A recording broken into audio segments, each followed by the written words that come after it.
And you're going to try to push those boring chants onto a young up-and-coming talent and try to say that it's his fault that they're chanting boring? That's fucking shitty, man. What an asshole. John Cena, you're a fucking asshole. Hello, Internet.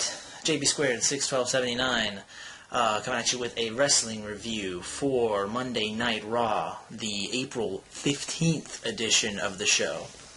And I got a lot to talk about with this episode of Raw. So, well, before I get into that, actually, I almost forgot to do this.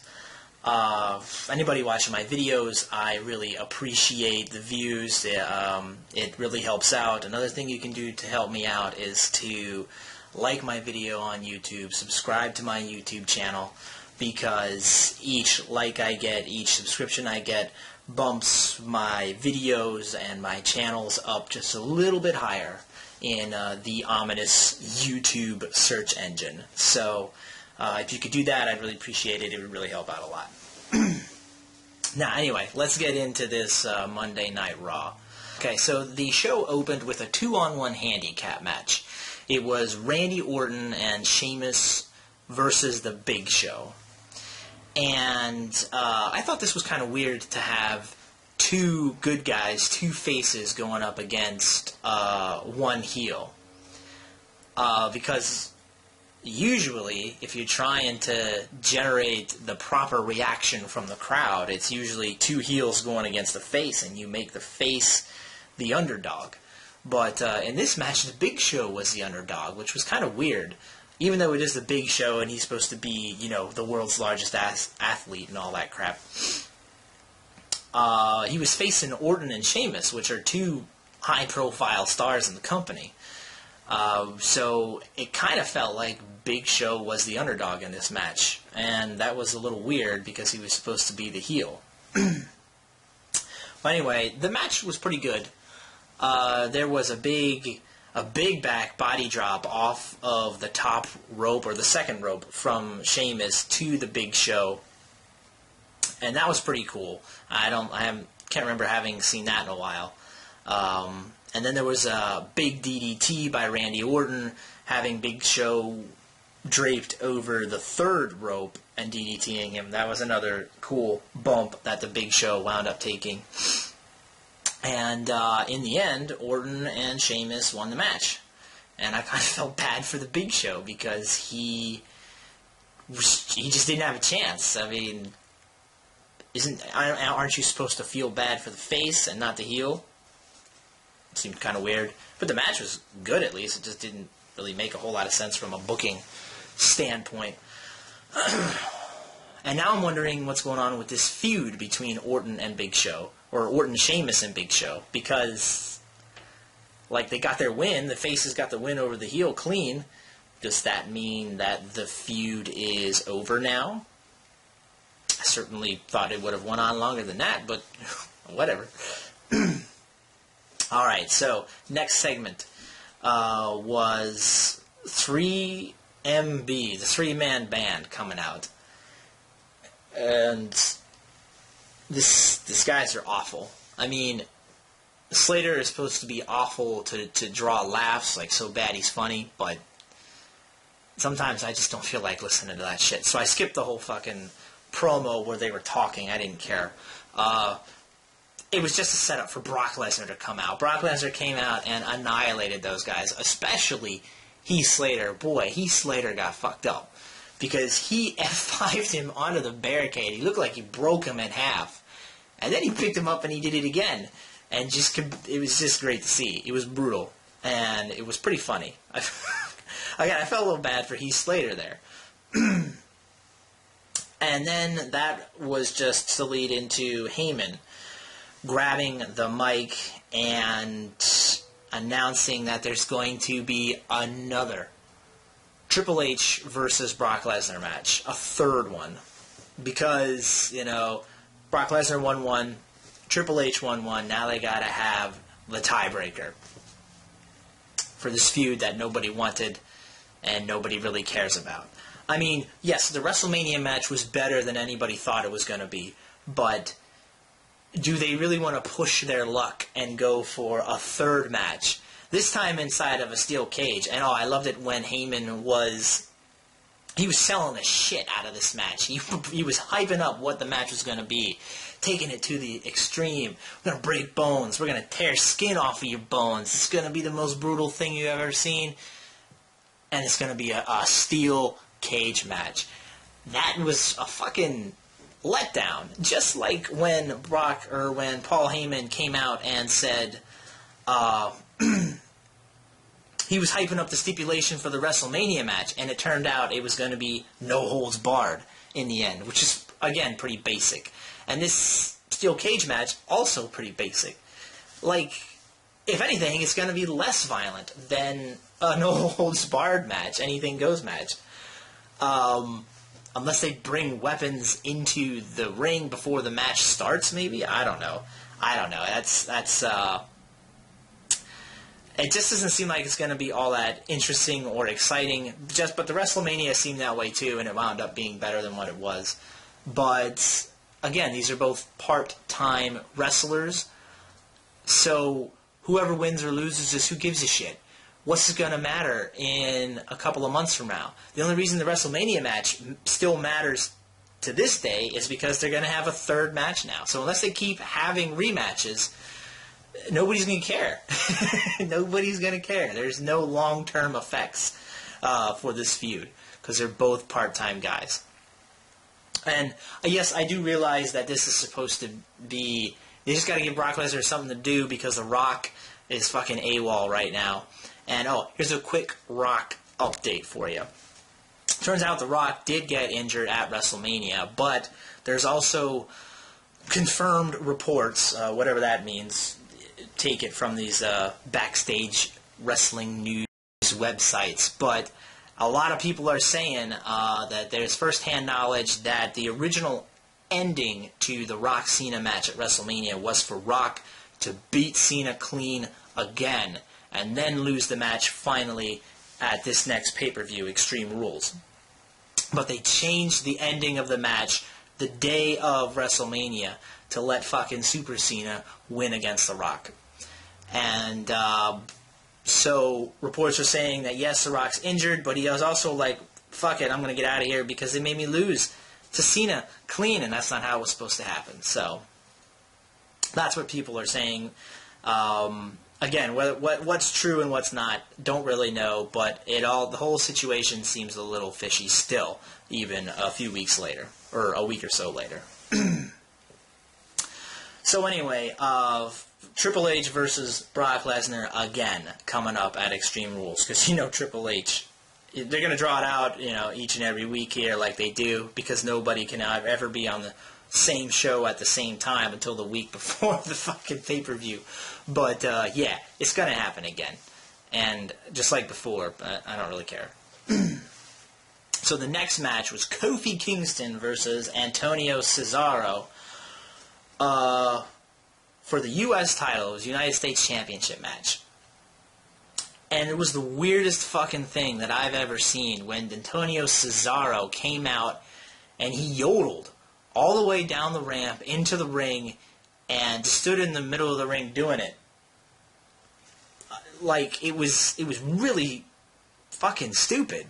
Because Antonio Cesaro is a serious wrestler, and his character up to last night, as far as I'm aware, was a serious wrestler. He was a serious guy, and he's a great athlete. He's one of the best workers they have in the company at the moment. And they made him yodel down to the ring, and they were talking like, the announcers were talking like, this is going to be what he's going to be doing now. This is going to be his gimmick.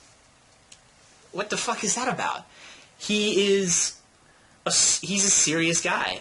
But it gets better, though. It gets better, though, because, well, first of all, the match was good.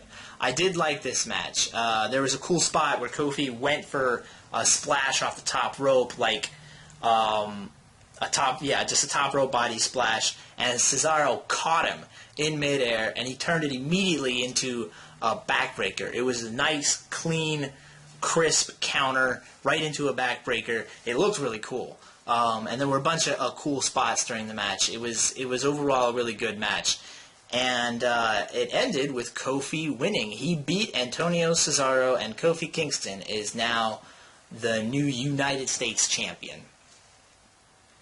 And I didn't expect that coming, because Antonio Cesaro was backstage. You know, a lot of people, Triple H especially, supposedly were hyping the guy up. They were in love with, you know, his look and his ability and his mic skills. But I don't know what the fuck happened or who he pissed off, because he wasn't on WrestleMania. Now they got him yodeling down to the ring, and now he lost the U.S. title belt to Kofi Kingston. So maybe he dropped the belt to because they got bigger and better plans for him. But I certainly doesn't think it. It certainly doesn't look it if he's going to be fucking yodeling. Oh man, that's a shame. That's disappointing. So Kofi wins the belt again, and that's great, but he's had the belt like 2 or 3 times now, and it just kind of seems like they give Kofi Kingston the United States Championship when they don't know who they want to put it on.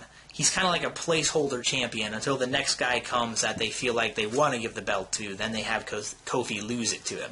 So, is Kofi winning this championship a push of any kind for Kofi? No, I don't think so. He's just going to have it, and he's going to remain right where he's always been, in that mid-card spot. So, don't expect anything big from Kofi. That's not going to happen. Expect Antonio Cesaro to go down, apparently. It's fucking bullshit. Alright, so next segment was the Dolph Ziggler promo. And I like the promo. It was pretty good. This is probably the first extended live promo that Dolph Ziggler's had, like, ever, at least in the past couple of years. So, it was a little rough around the edges. The guy is a good mic worker, if you know, but all of his previous promos that I've seen have been, you know, scripted, and he's had time to rehearse them and stuff and repeat them over and over again. This was a live promo, so it was good, but he needs to work on stuff like his timing and his delivery, things like that. But you know what? Practice makes perfect. If they let him, you know, keep giving him more mic time, he'll get better and better at it. So this turned into a clusterfuck as this segment went on. Because first Del Rio came out and said he wants his rematch, he wants it tonight. He's hobbling down to the ring, he's limping. Before the match can get underway, Swagger comes out. And Coulter, speaking for Swagger, says that Ziggler wouldn't have even won the Money in the Bank, or wouldn't have won his cash-in if it wouldn't have been for Swagger injuring Del Rio. Which is true. But then Swagger attacks Del Rio, and that whole match is called off, and then the segment just kind of ends right there. So, but they get back to it later, and I have a lot of unfortunate things to say about that. So we'll get there when it comes up later on in the show. So next up was Daniel Bryan and Kane versus the Prime Time Players. Now, they just had this match like 3 or 4 weeks ago, and the Primetime Players lost. So, guess what happened this time? I'll let you figure it out. And this is what happens when you have a shit fucking tag team division with only 2 or 3 teams in it. Every 3 or 4 weeks, you're going to get the same match over and over and over again. And it's always going to be against the tag team champions, because that's the only people that the crowd wants to see wrestle. So, and you're going to get the same result every time. Fucking Kane and Daniel Bryan winning. Who gives a shit? Who cares? Yeah, it's a waste of my time. It's a waste of talent. Next up was the Ryback promo. And this promo was interesting. Well, let me just point out here one thing that Ryback said that I really liked. He said that people think that Cena should be injured more often, which was fun to hear. Like, Ryback got Cena's title shot because Cena got injured, And he's like, I think that more people want to see you injured more often. Which is absolutely true. That's the only way you're going to get Cena out of the fucking limelight is to get him injured, because he won't give it up to anybody because he's a fucking asshole. Or the WWE won't let him give it up to anybody because they're fucking assholes. But the promo was alright.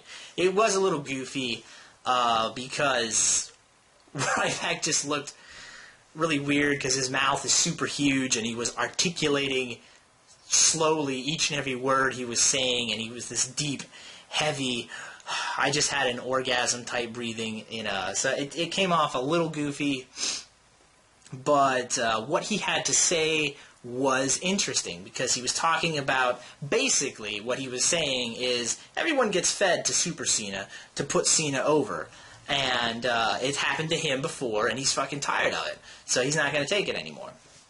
And that was pretty cool. Alright, so next up is Wade Barrett versus R-Truth. And the match was okay, but I didn't really care about it.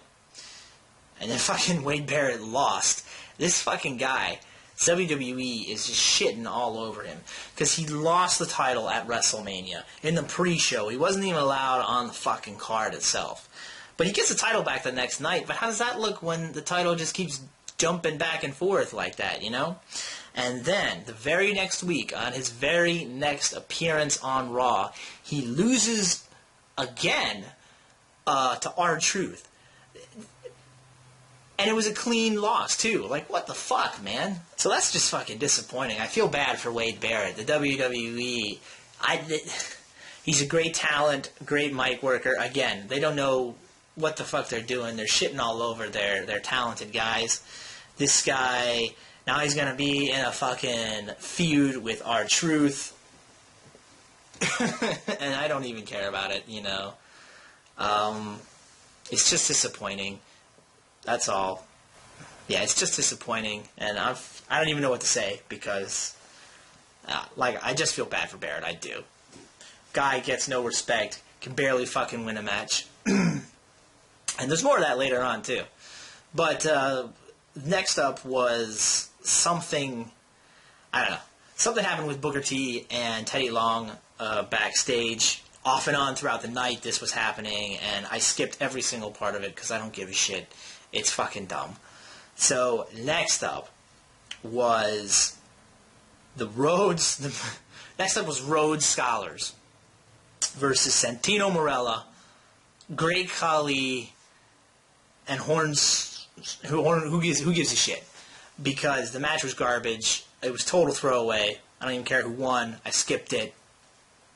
This is another guy I feel bad for, is Damian Sandow, but especially Cody Rhodes, because Cody Rhodes has been there longer. This guy is pretty much, in my opinion, a total package. He looks amazing. He's got a great look to him, great physique. His in-ring skills are excellent. His fucking dad is Dusty Rhodes, so he knows what he's doing. He's learned from the best, and he can put on great matches, and he's got excellent mic skills. He's got the lisp just like his dad does, but he uses it to his advantage. He cuts really good promos, and the WWE has him growing this ridiculous fucking mustache and teaming with Damian Sandow, not doing shit. This guy should be a singles competitor. He should be competing for the World Heavyweight Championship, and it's a big disappointment. The WWE is, again, shitting all over Cody Rhodes. And you know why they're doing it? Because Cody Rhodes isn't 6'5", he's not 300 pounds, and he's not a roided out freak. So he doesn't fit the WWE's top guy billing, what they're looking for. That's fucking bullshit. So next up was Fandangoing. Let's talk about Fandangoing. Apparently, when the crowd did this in the arena last week, that crazy crowd, it caught on and it went viral and it got all over the place, which I certainly didn't expect. And you know what? The WWE didn't expect it either. But once they realized it was happening, it became another desperate grab for attention, for ratings by the company, because once it took off, WWE, they just wrapped their hands around it, and they just tried to choke the life out of it. Choke the life out of anything fun and entertaining to try to make it their own and say, hey, you want to see it, you want to participate in it, you got to come to the WWE events. That's where the money's at. Watch it on TV. Man, fuck that. They killed it. I mean, it was stupid to begin with. I never would have done it. But it was something that was popular, and the WWE sucked all the life out of it by saying, hey, this is ours. This came from us. Come watch us. Please, come here. Watch us. Ugh. And I feel bad. This is another guy I feel bad. This is a depressing fucking Raw, man. Fandango. This gimmick, I don't think he's ever going to be able to let this down. I think this is going to follow him for the rest of his life, in the WWE at least, fandangoing. Because now the WWE, now that it became popular, even if it stops being popular, which it probably will, WWE is going to make him do it all the time now. Just like Kane and Daniel Bryan, he's not going to be able to get away from it ever. So I still haven't really seen what this guy can do in the ring, and it looks like it doesn't really matter if he's a good worker or not, because he just got fucked by the WWE. Okay, so now we're about to get into the shit. Next up, the match was made because of what happened earlier in the evening. Dolph Ziggler versus Jack Swagger. First thing that came to my mind when this match happened was memories from a year or so ago when these two guys would wrestle all the fucking time.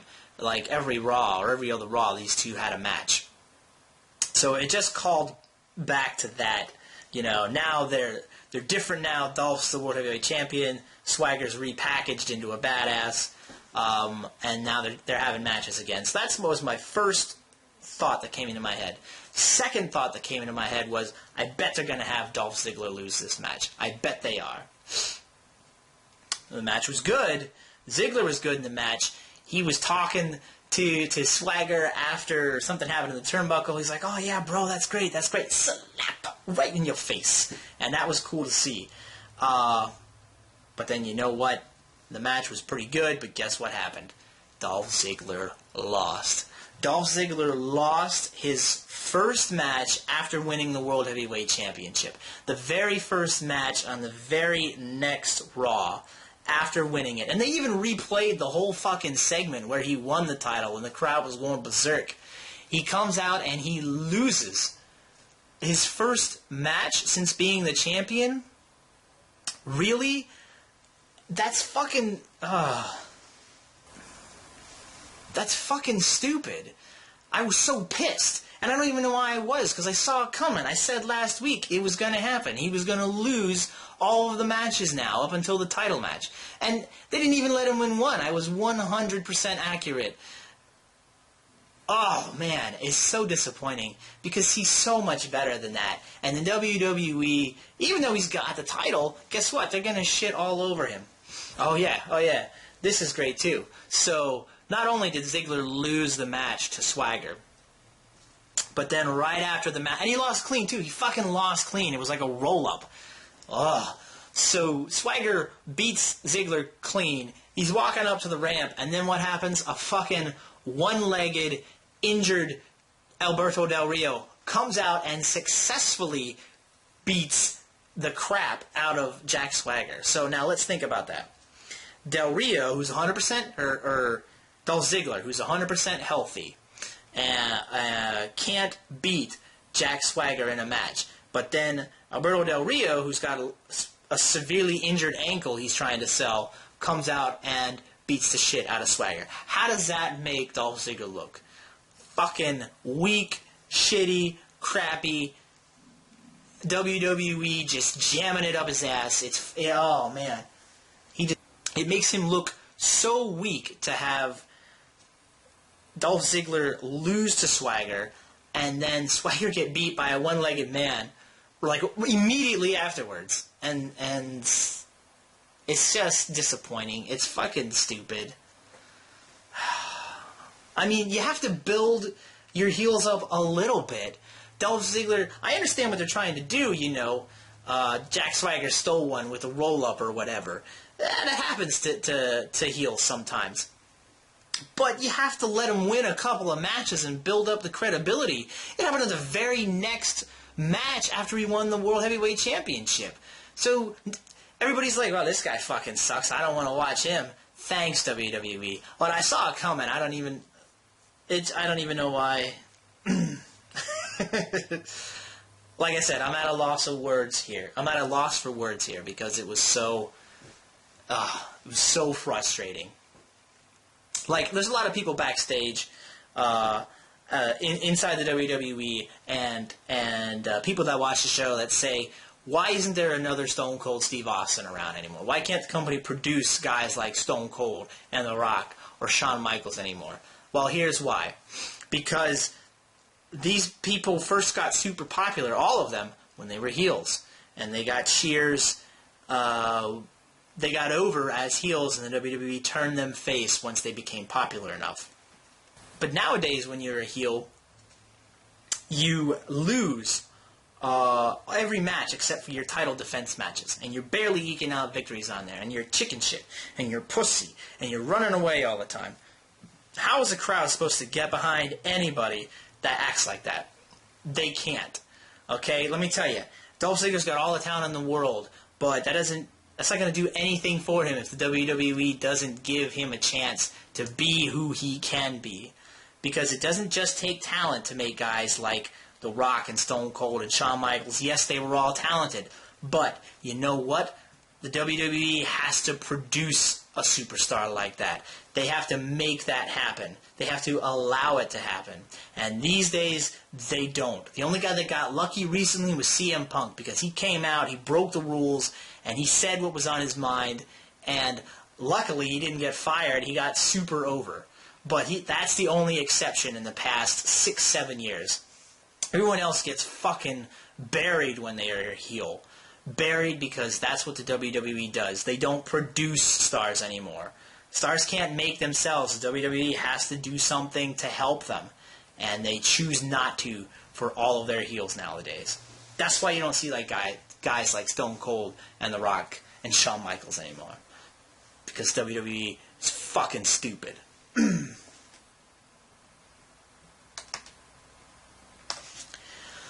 Alright, so next up was Mark Henry attacking Sheamus backstage. Why? I don't know. It just kind of happened. And I thought it was kind of stupid. Oh, I'll tell you why. I'll tell you why Mark Henry attacked Sheamus backstage. Because he lost to Cena the week before, but he can't get over on Cena. It's not allowed. So what do? You attack somebody else lower on the ladder than John Cena. So he goes after Sheamus. Why wouldn't you attack fucking John Cena? Doesn't make any sense. So Mark Henry's just going to lose to Cena, and that's going to be the end of it. Fuck it. He's going after Sheamus because he's not allowed to go after Cena. That's the real reason. They'll give you some bullshit reason, but that's the real reason. So next up was the CM Punk segment. CM Punk came out looking all depressed and despondent, woe is me kind of stuff. And I thought he was going to take some sort of huge bump at WrestleMania and just say that he was injured. He was going to be taking some time off because of that. But it looks like they're going with the I'm too depressed to continue. My heart's not into it anymore. Which is kind of true to life. Punk's been talking like that well before WrestleMania season started. If you watched any of his Comic-Con stuff or interviews he's done outside of the WWE, he's been talking like that. But the guy does need a break. He was working harder than John Cena at certain points throughout the past year. So, yeah, he needs a break. But, unfortunately, that's one less reason to watch WWE because he's not going to be there. And there's not a whole hell of a lot of reasons to watch WWE anymore. So, that kind of sucks. But he does need a break. So, hopefully, he'll come back stronger, maybe come back as a face. We'll see. I did like the Undertaker chants during the CM Punk promo that sort of got overridden by the CM Punk chants. The Undertaker chants were loud at first, and then CM Punk chants kind of rose up and then became louder than the Undertaker chants. That was cool to see. That was cool to hear. And then there was one of the Bella Twins versus Caitlyn, I think. Who cares? Lawler talked about their boobs or something during the match. Apparently got the announcers laughing because don't really do that anymore, because one of the Bellas got a boob job while she was away from the WWE, and he brought that up. But so I didn't watch it though, so I don't really know what they were talking about, but if you want to check that out, you can. And then the main event, John Cena coming out. John Cena comes out and he gives another long promo, another epically long speech, another boring chant for John Cena. This was good to hear. Another boring chant. This is 4 weeks in a row, or at least 4 appearances in a row that John Cena has received boring chants. But get this. Ryback comes out during the middle of the promo. Cena calls him out. And you hear the boring chants during that segment. And what does Cena do? He tries to play the boring chants off that they were chanting boring to Ryback and not to Cena. And that to me was pretty fucking low. That was pretty shitty. That was very selfish thing to do. That's John Cena trying to save face in front of crowds that don't want him to be there, that don't want him to be the top guy. They keep chanting boring at him, and they weren't chanting boring at Ryback. The past 3 weeks, they weren't chanting boring at Ryback. They were chanting boring at you, John Cena, not at fucking Ryback. And you're going to try to push those boring chants onto a young up-and-coming talent and try to say that it's his fault that they're chanting boring? That's fucking shitty, man. What an asshole. John Cena, you're a fucking asshole. Man, that was so ridiculous. I could not believe it when he did that. This segment just made me hate Cena even more because of that and his usual bullshit. And the entire time, what he was talking about, he doesn't act like he doesn't pancake and steamroll every guy he's ever come up to and faced. But he does. He doesn't put anybody over. It's all Cena all the time, and it's just.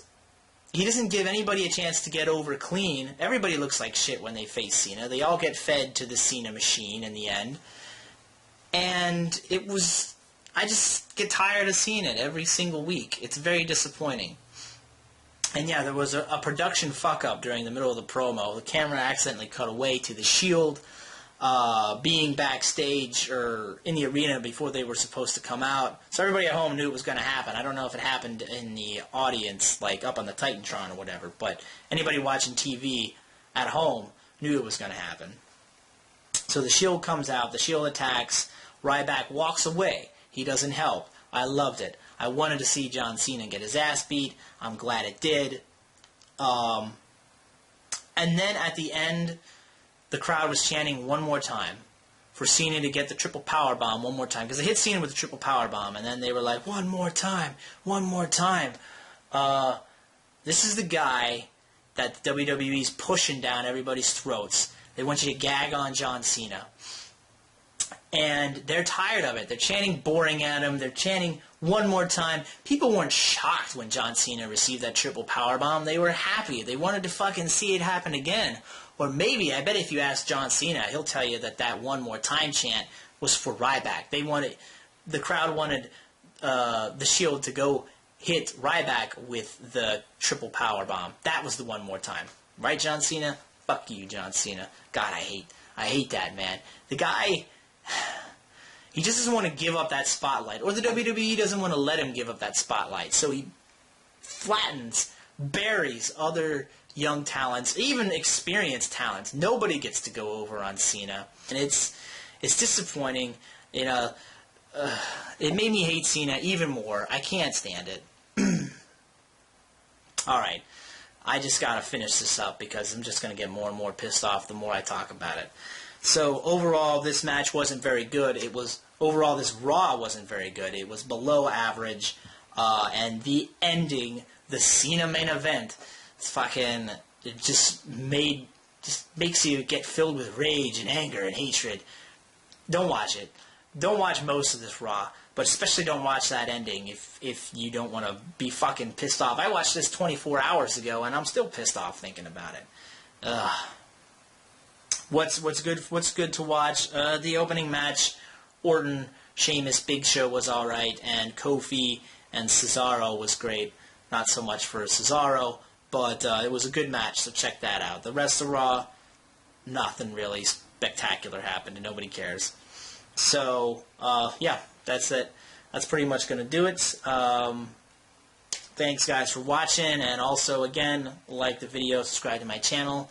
I'd really appreciate it. So, yeah, this has been JB Squared 61279 with a wrestling review. Thanks.